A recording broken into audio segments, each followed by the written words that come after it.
Dr. Hannah Kim rubbed her tired eyes as she stared at the holographic display floating above her workstation. The Seoul Astronomical Institute hummed quietly around her, most of her colleagues having gone home hours ago.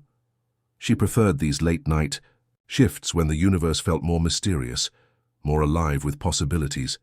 The first anomaly appeared at 11:47 p.m. local time. "What the hell?" Hannah whispered, watching as her sensors detected massive energy spikes from the outer edges of the solar system. The readings were impossible. Power signatures that dwarfed Earth's entire electrical grid, emanating from objects that shouldn't exist. She quickly calibrated the deep space array, thinking her equipment had malfunctioned, but the readings remained consistent. Ancient satellites, silent for thousands of years, were suddenly blazing with energy that made fusion reactors look like birthday candles. Hannah's fingers flew across her console, pulling up historical data.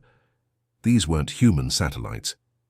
They predated humanity's space program by millennia, mysterious objects that astronomers had catalogued as dead space debris. Now they pulsed with life, their crystalline surfaces reflecting starlight in patterns that seemed almost intelligent.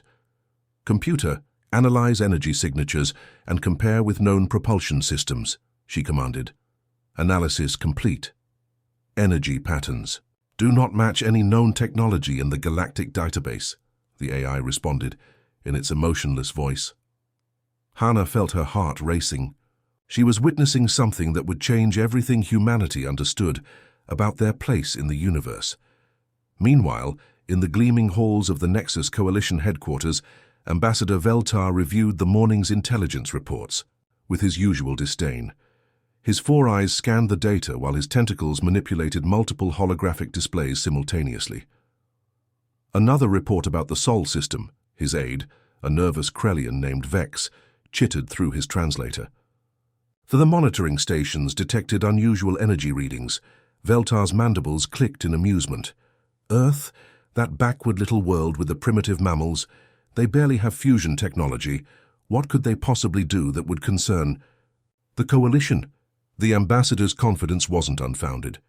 The Nexus Coalition controlled over 3,000 star systems, commanded fleets that could crack planets, and had subjugated dozens of species. Earth's humans were known throughout the galaxy as a young species, curious and sometimes troublesome, but ultimately harmless. "File it with the other minor anomalies," Veltar dismissed. "We have more important matters. The hegemony is still refusing to acknowledge our territorial claims in the Vega sector." If only he had known what was stirring in the asteroid belt between Mars and Jupiter. Deep in the shadows of tumbling rocks and ice, something ancient began to wake.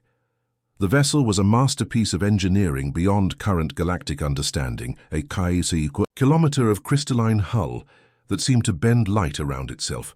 For 50,000 years, it had drifted silently among the asteroids, its hull absorbing solar radiation while its consciousness slept.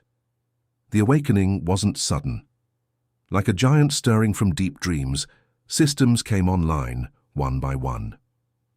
Internal, lights flickered to life, revealing corridors filled with technology that hummed with barely contained power.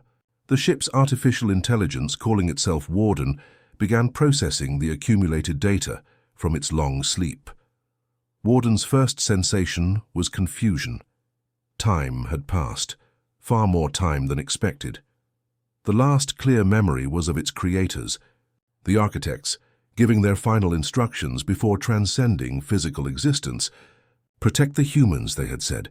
"Watch over them until they're ready to take their place in the greater cosmos." But something was wrong. Warden's sensors detected human settlements scattered across multiple star systems. The species had achieved interstellar travel during its slumber, spreading throughout local space with the enthusiasm typical of young civilizations. However, the scars were unmistakable. Destroyed colonies on 3 worlds showed signs of plasma bombardment. Debris fields marked where human ships had fought desperate battles against superior forces. Mining stations bore the distinctive marks of Krek's Empire raiders. Threat assessment initiated.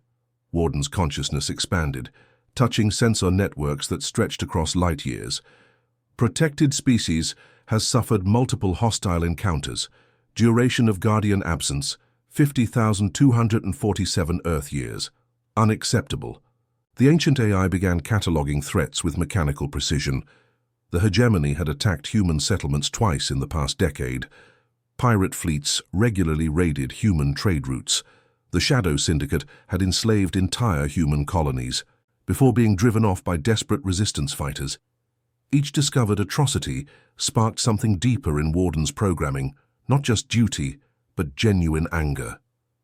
The architects had chosen humanity for specific reasons, seeing in them a rare combination of curiosity, compassion, and determination.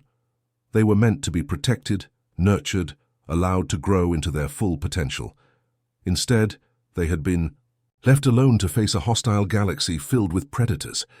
Primary directive confirmed: protect humanity at all costs. Secondary directive: eliminate threats to protected species. Authorization level: maximum. Across the ship, weapon systems that could reshape matter at the quantum level began powering up.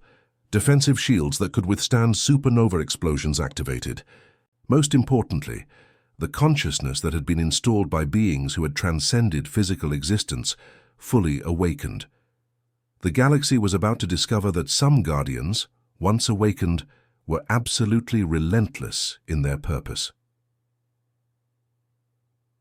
President. Lee Dong-ho was in the middle of reviewing trade agreements when every screen in the Seoul Command Center suddenly flickered and went dark. Emergency lighting cast eerie shadows across the room as his security team rushed to defensive positions, weapons drawn. "Sir, we're detecting a massive energy signature directly above the building," General Park called out, his voice tight with attention. "Something's trying to communicate with us." Before Lee could respond, the air in the center of the room began to shimmer.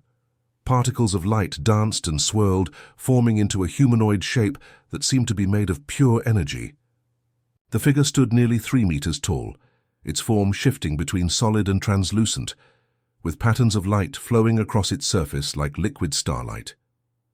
"Greetings, President Lee Dong-ho of Earth," the entity spoke, its voice resonating from everywhere at once.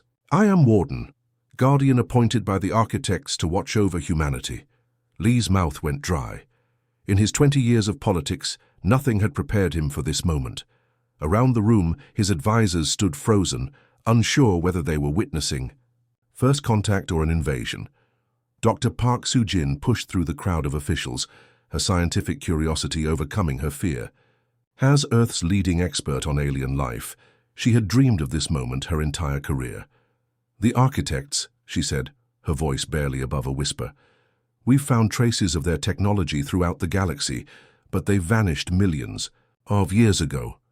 The light being turned toward her, and she felt an ancient intelligence studying her. "Dr. Park, your research has been adequate. The architects did not vanish. They transcended physical existence, becoming one with the quantum substrate that connects all consciousness. But their love for younger species remained." Warden gestured, and the air filled with holographic images, scenes from Earth's history that no human had ever recorded. Primitive humans sharing food with injured animals, ancient civilizations building sanctuaries for endangered species. Modern researchers risking their lives to save whales, tigers, and countless other creatures.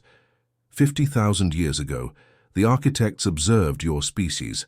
Among all the young races in the galaxy, humanity showed something rare: the willingness to sacrifice for other life forms, even when it offered no benefit. You saved creatures that could never help you in return, simply because it was right. President Lee found his voice. "You've been watching us all this time?" "Protecting you," Warden corrected. "Though I was forced into hibernation during a critical period, I have awakened to find that humanity has spread to the stars, but has faced attacks from hostile species. This is unacceptable." The holographic display shifted, showing recent battles, human colonies under bombardment, rescue ships fleeing from superior alien forces, families evacuated from burning settlements. General Park stepped forward, his hand still on his sidearm. "What kind of protection are we talking about? What do you want from us?" "Nothing," Warden replied simply. "The architect's gift came with no conditions. Humanity earned protection through their actions, not through promises or payments. At that exact moment, alarms began blaring throughout the command center. Lieutenant Choi burst through the doors, his face pale with panic. "Sir, we're receiving distress calls from New Seoul Colony, Busan Station, and the mining settlement. On Kepler 442b, they're under attack by a massive hegemony fleet." President Lee felt his heart sink. The hegemony was one of the galaxy's most ruthless military powers, known for enslaving entire species and strip mining their worlds. 3 human settlements wouldn't stand a chance against their war machines. 16. Light years away, Admiral Kim Tae-ho watched the massacre unfold from the bridge of his flagship. The human colonial defense fleet consisted of 12 frigates and 2 cruisers, brave ships but hopelessly outmatched against the 30 hegemony dreadnoughts that had dropped out of hyperspace like metal vultures. "Sir, New Seoul Colony is requesting immediate evacuation," his communications officer reported, her voice cracking with emotion. "They have 40,000 civilians on the surface." Kim's hands clenched into fists as he watched plasma cannons tear through the colony's shields. Buildings that had taken decades to construct were reduced to molten slag in seconds. The hegemony ships moved with mechanical precision, their black hulls bristling with weapons designed to break the spirit of entire civilizations. "All ships. Attack pattern Delta," Kim ordered, knowing it was hopeless. "Buy them as much time as you can." The human ships launched their assault with desperate courage. Fusion missiles streaked across space, only to be swatted down by point defense systems. Railgun slugs bounced harmlessly off energy shields that could withstand asteroid impacts. Then something impossible happened. The hegemony fleet simply stopped moving. Every ship, from the smallest destroyer to the massive command vessel, froze in space as if time itself had been paused. Their weapon systems powered down without warning. Engine exhausts that had burned like miniature suns flickered and died. A new ship appeared among them, sleek, crystalline, beautiful in its alien design. It moved through the hegemony formation like a shark through a school of fish, completely untroubled by their weapons or shields.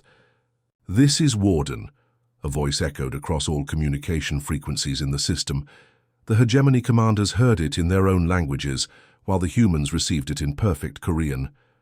"Humanity is under my protection. You have committed acts of aggression against a protected species."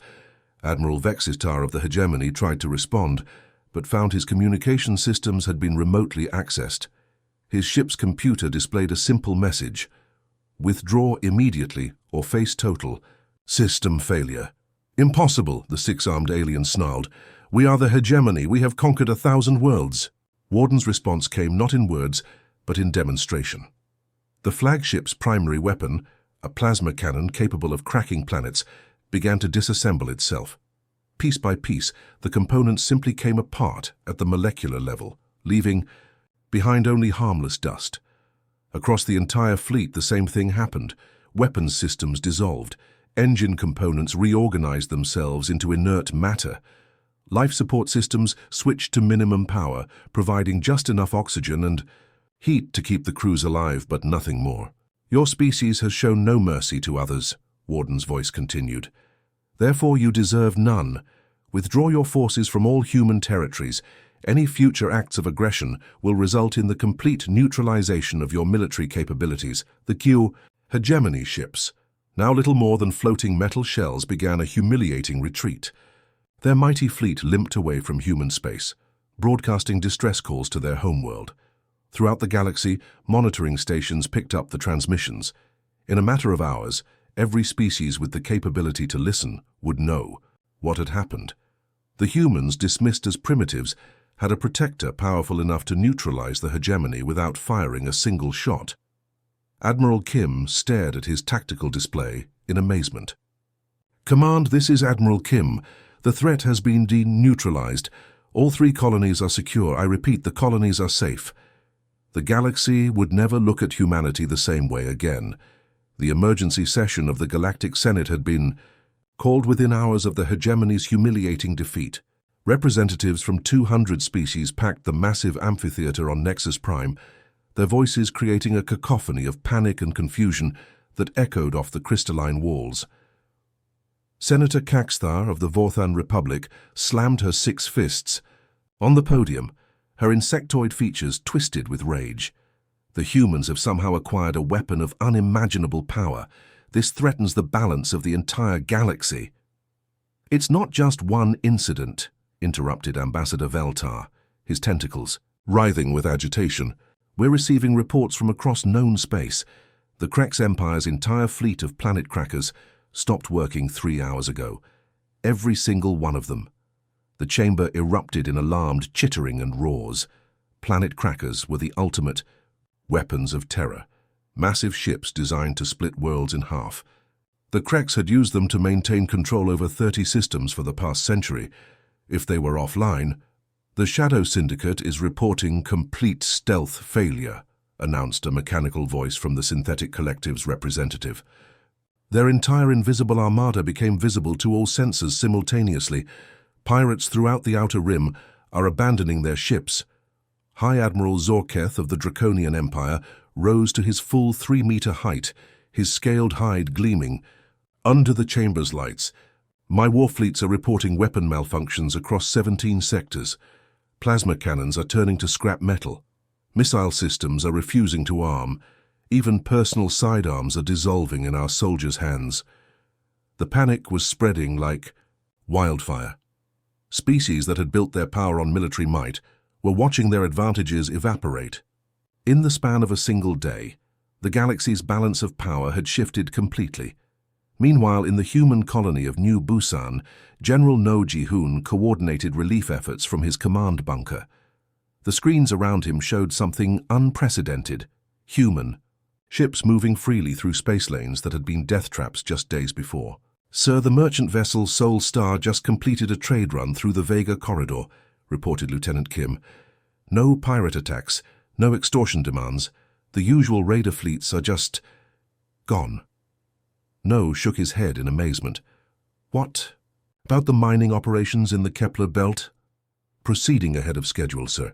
The corporate security forces that usually harass our workers have retreated to their home systems. We're getting reports of abandoned weapon platforms throughout the sector."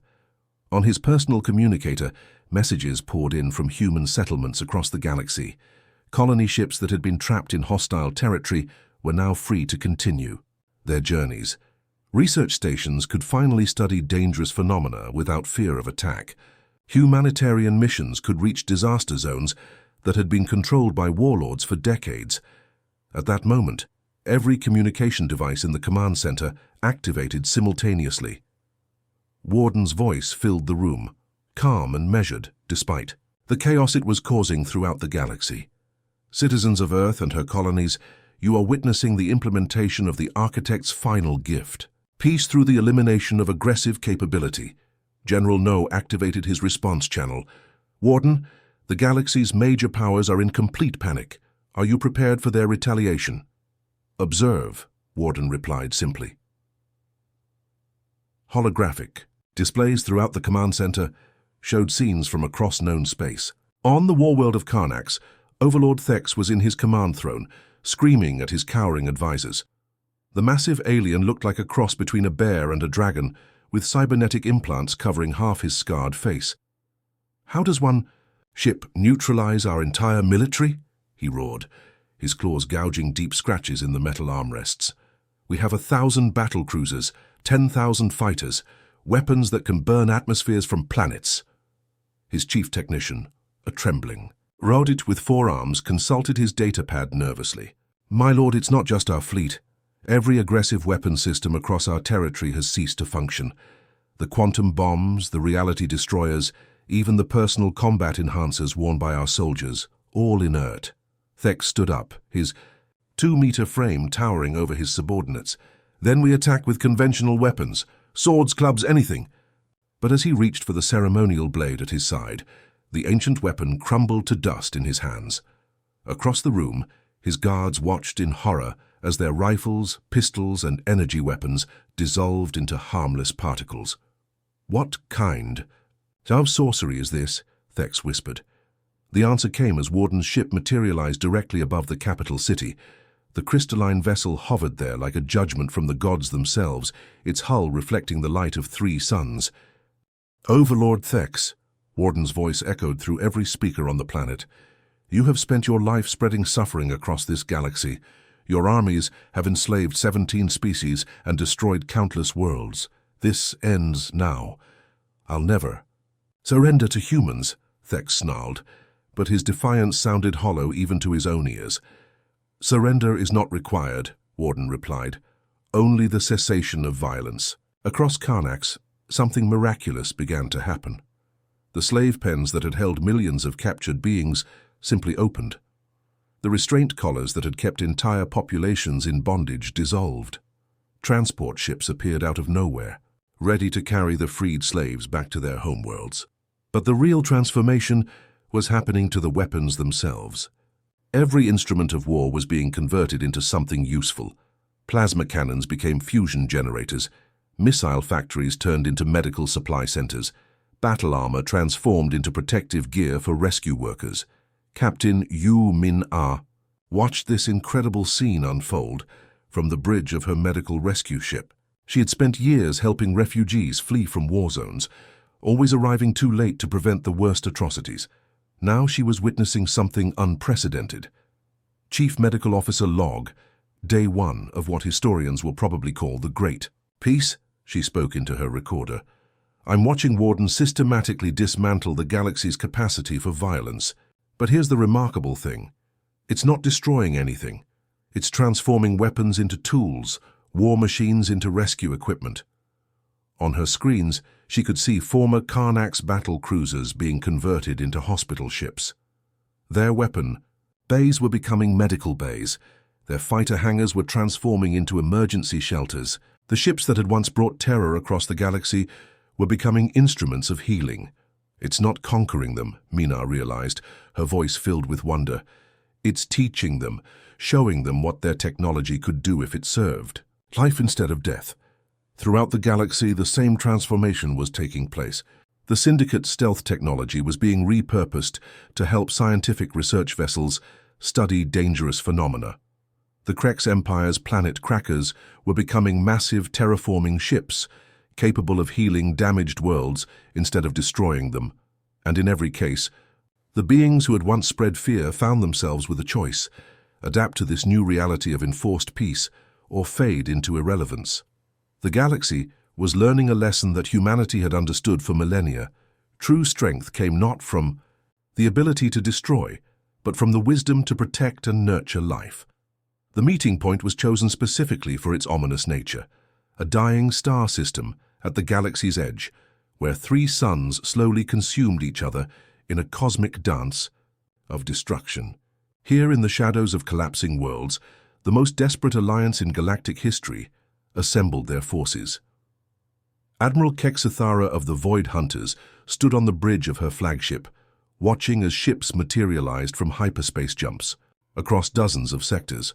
Her 4 eyes tracked each arrival with calculating precision. Draconian Empire dreadnoughts, their hulls scarred from 1,000 battles. Krex warspheres, massive and bristling with weapons that could crack continents. Even the mysterious Wraith Collective had sent their reality-bending vessels, ships that seemed to exist partially outside normal spacetime. "Status report," she commanded her bridge crew through clicking mandibles. 1,047 ships confirmed in formation, her tactical officer reported. Combined firepower equivalent to destroying 17 star systems simultaneously. Kexithara's compound eyes gleamed with satisfaction.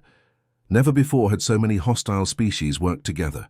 The human's guardian had accomplished something impossible, uniting enemies through mutual fear. "Open channels to all fleet commanders," she ordered. "Today we destroy the entity that dares to impose its will upon the galaxy. Today we restore the natural order." Meanwhile, 16 light-years away in Seoul, Dr. Hana Kim's workstation had been transformed into something resembling a mad scientist's laboratory. Cables snaked across the floor, connecting her equipment to quantum processors borrowed from 3 different research institutes. Holographic displays flickered with data streams that hurt to look at directly. "The energy readings are completely impossible," she muttered, adjusting her glasses as she studied the flowing information. "Warden isn't just a ship, it's something far more complex. President Lee Dong-ho approached her workstation, flanked by military advisors, whose faces showed barely contained panic. "Doctor, we need to understand what we're dealing with. Our long-range sensors show an armada assembling at the galaxy's edge. They're coming for Warden." Hana pulled up a three-dimensional model that made everyone in the room step backward. The representation showed Warden not as a single vessel, but as a crystalline network of interconnected consciousness nodes. "It's a living repository," she explained, her voice filled with awe. "The architects didn't just build a Guardian, they transferred their entire civilization's consciousness into it, every thought, memory, and piece of knowledge they ever possessed." "Is that why it's so powerful?" asked General Park. "It's not power in the traditional sense," Hannah replied, manipulating the hologram to show energy flows that defied physics. "It's understanding. Warden doesn't just have advanced weapons, it comprehends the fundamental structure of reality itself." At that moment, alarms began sounding throughout the command center.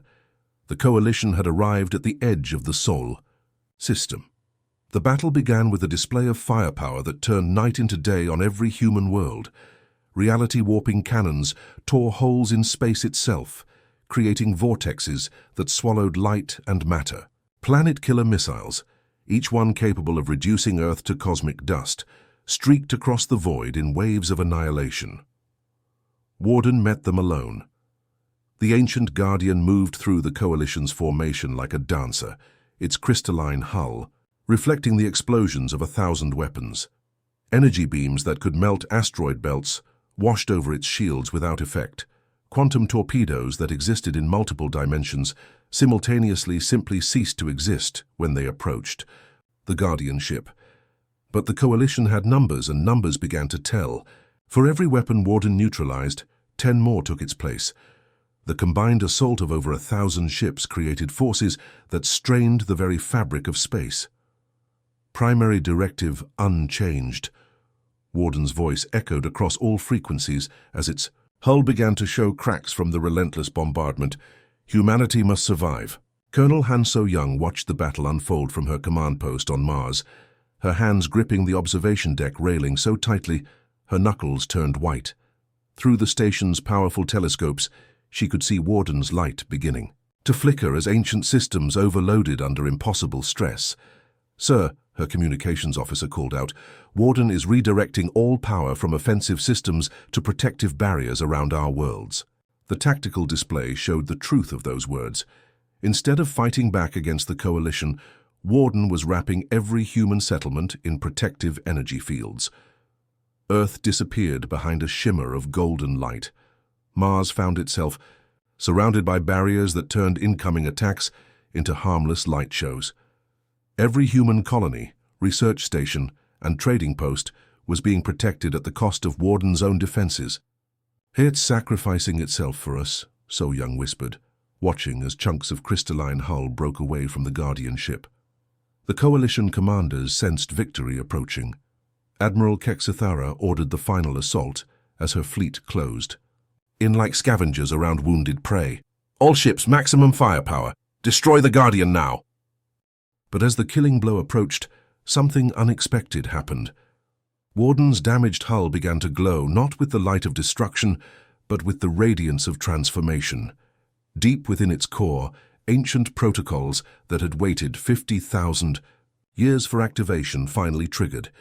"Final protocol initiated," Warden announced, its voice now carrying harmonics that seemed to come from another dimension. The architect's true gift was never protection. It was evolution. Dr. Hana Kim felt the change before her instruments detected it. Every human settlement, every ship, every person suddenly felt connected to something vast and ancient. The protective barriers around human worlds weren't just shields, they were transformation chambers. "What's happening?" President Lee demanded as energy readings spiked beyond measurement. "Warden isn't dying," Hana realized, her voice filled with wonder and terror. "It's reproducing. Every human settlement is becoming a node in the network. We're not just being protected, we're being integrated into the architect's consciousness matrix." Throughout human space, ordinary people began to experience extraordinary awareness. Captain Yu Mina, still aboard her medical vessel, suddenly understood the quantum mechanics behind Warden's technology. General No Ji-hoon found himself seeing tactical possibilities that spanned multiple star systems. President Lee felt his consciousness expanding to encompass the political dynamics of the entire galaxy. But the most profound change was happening to the weapons themselves. Every human ship, station, and settlement was being equipped with fragments of architect technology, not weapons of destruction, but tools of creation and protection. The Coalition fleet, expecting to deliver a killing blow to a dying Guardian, instead found themselves facing something unprecedented, an entire species that had just evolved beyond their understanding. Warden's physical form finally succumbed to the damage, its crystalline hull breaking apart in a shower of light that illuminated the entire solar system. But its consciousness didn't die. It dispersed, becoming part of every human mind, every human settlement, every human dream of peace. The galaxy was about to discover that killing a Guardian only made its protection stronger. Admiral Kexithara raised her forearms in triumph as Warden's crystalline hull finally shattered into a million glowing fragments. Around her, the Coalition fleet erupted in victory roars, clicking sounds, and electronic celebrations as 1,000 different species believed they had won the greatest battle in galactic history.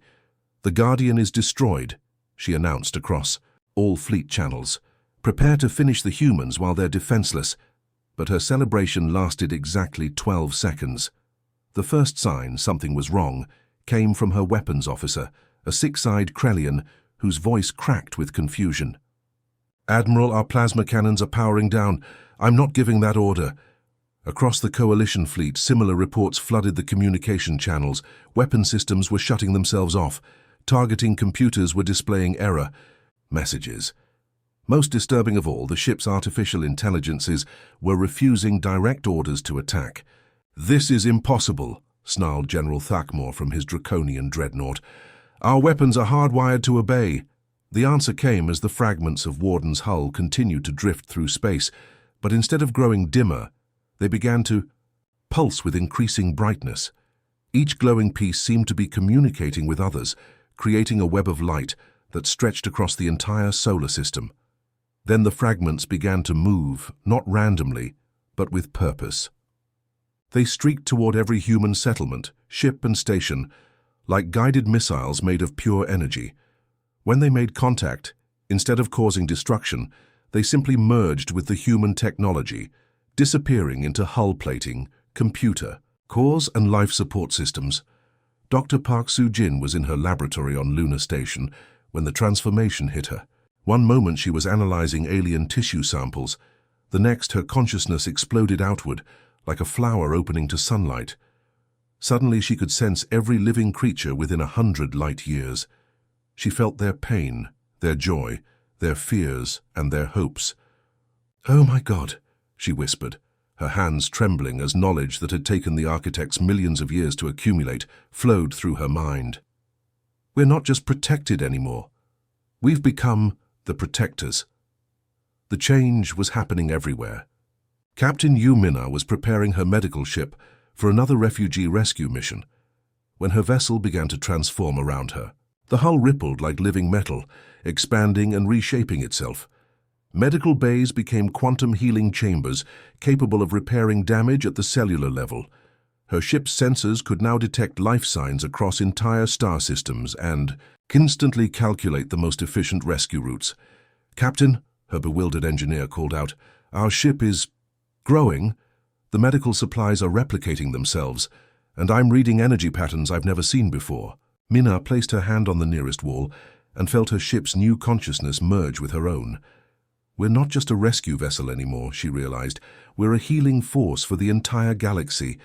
Similar transformations were occurring throughout human space. General No Ji-hoon watched in amazement as his defensive satellites began to metamorphose. The weapons platforms dissolved and reformed into something entirely new, beacons that projected fields of calm across entire sectors. Pirates who entered their range found their aggressive impulses simply fading away, replaced by an overwhelming desire to help others. "Sir, our entire defense grid is changing," reported his tactical officer. "The satellites are no longer weapons, I don't know how to describe it, peace generators." The coalition fleet, meanwhile, was discovering the true extent of their defeat. Every weapon system they possessed was now recognizing them as threats to innocent life. Plasma cannons that had once terrorized worlds turned their barrels away from human targets. Missile systems ejected their warheads into space, where they harmlessly detonated, far from any living beings. But the most shocking change was happening to the coalition soldiers themselves. Beings who had spent their entire lives as warriors found their capacity for violence simply gone. Krek's troopers tried to load their rifles only to watch the weapons gently dissolve in their hands. Draconian Marines reached for their combat claws, but the cybernetic enhancements refused to activate. "What kind of sorcery is this?" Admiral Kexathara demanded. But even as she spoke, she felt her own hatred and bloodlust draining away like water from a broken container. For the first time in her violent life, she looked at other beings and felt only curiosity about their well-being.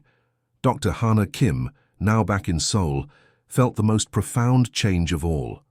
As Earth's first architect-bonded human, she had become a living bridge between her species and the ancient consciousness that had protected them.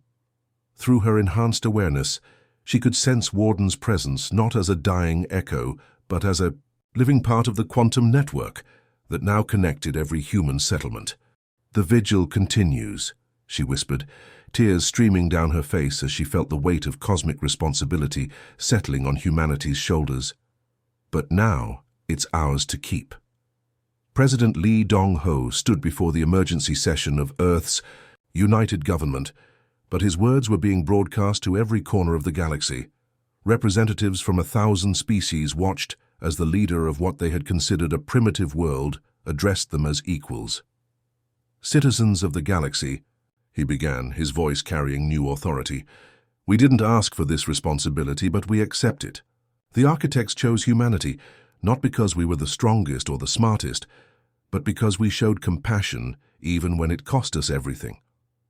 Around the chamber, holographic displays showed the transformation taking place across human space. Refugee camps were becoming self-sufficient colonies overnight. Damaged worlds were beginning to heal themselves. Species that had been at war for centuries were laying down their weapons and opening diplomatic channels. "We will guard the innocent and protect the weak," Lee continued, "not through conquest or domination, but through the same compassion that earned us this gift. Every being in this galaxy has the right to live, to grow, and to find their own path to happiness." Throughout the galaxy, the changes continued to ripple outward. The Shadow Syndicate's criminal empire crumbled as their enforcers found themselves unable to threaten or harm anyone. The Krek slave markets emptied as their restraint technology simply stopped working. Even the most hardened warlords discovered that their armies were more interested in building hospitals than conquering worlds. Captain Yu Min-ah, now commanding what was essentially a mobile planet healing station, received a communication from a former enemy. "Human vessel, this is Admiral Kexathara of the former coalition fleet. We have wounded aboard our ships. Can you help us?" Minna smiled, feeling the warmth of Warden's legacy flowing through her. "Of course, Admiral, that's what we do." The galaxy had found its immune system at last, not a conquering force that ruled through fear, but a protective presence that healed through love. Humanity had become something unprecedented in galactic history, a species that fought not for territory or resources, but for the simple right of all beings to live in peace. The greatest victory in human history had been won not through superior weapons or brilliant tactics, but through the radical recognition that true strength came from the willingness to sacrifice everything for others. In saving humanity, Warden had given them the greatest gift imaginable, the chance to save everyone. Helse, the age of eternal war was over. The age of compassion had begun. The end.